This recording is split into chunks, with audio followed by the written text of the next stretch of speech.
Genesis chapter 2.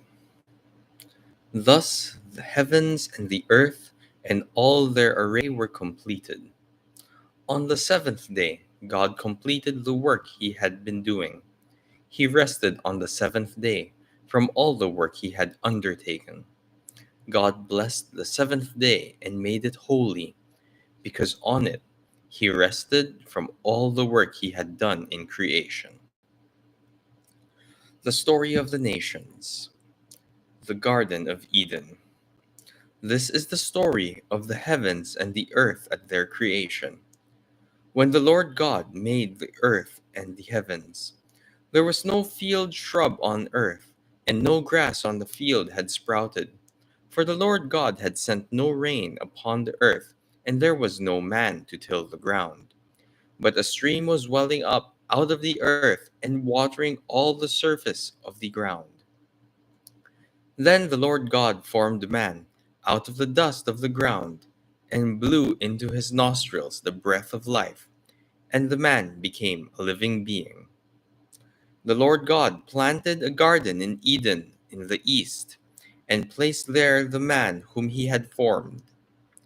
Out of the ground the Lord God made grow every tree that was delightful to look at, and good for food, with the tree of life in the middle of the garden, and the tree of knowledge of good and evil. A river rises in Eden to water the garden. Beyond there, it divides and becomes four branches. The name of the first is the Pishon. It is the one that winds through the whole land of Havilah, where there is gold. The gold of that land is good. Bdellium and lapis lazuli are also there. The name of the second river is the Gihon. It is the one that winds all through the land of Cush. The name of the third river is the Tigris. It is the one that flows east of Ashur. The fourth river is the Euphrates.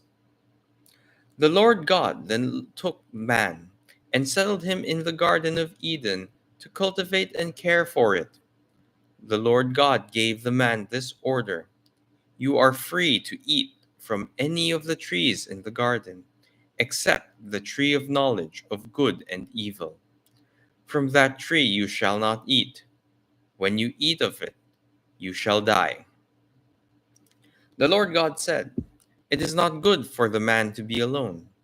I will make a helper suited to him."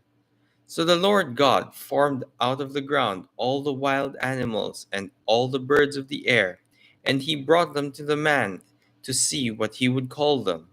Whatever the man called each living creature was then its name.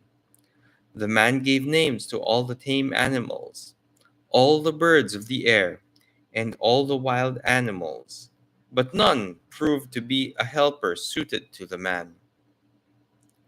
So the Lord God cast a deep sleep on the man, and while he was asleep, he took out one of his ribs and closed it up in its place with flesh. The Lord God then built the rib that he had taken from the man into a woman. When he brought her to the man said, "This one, at last, is bone of my bones and flesh of my flesh. This one shall be called woman, for out of man this one had been taken." That is why a man leaves his father and mother and clings to his wife, and the two of them become one body. The man and his wife were both naked, yet they felt no shame.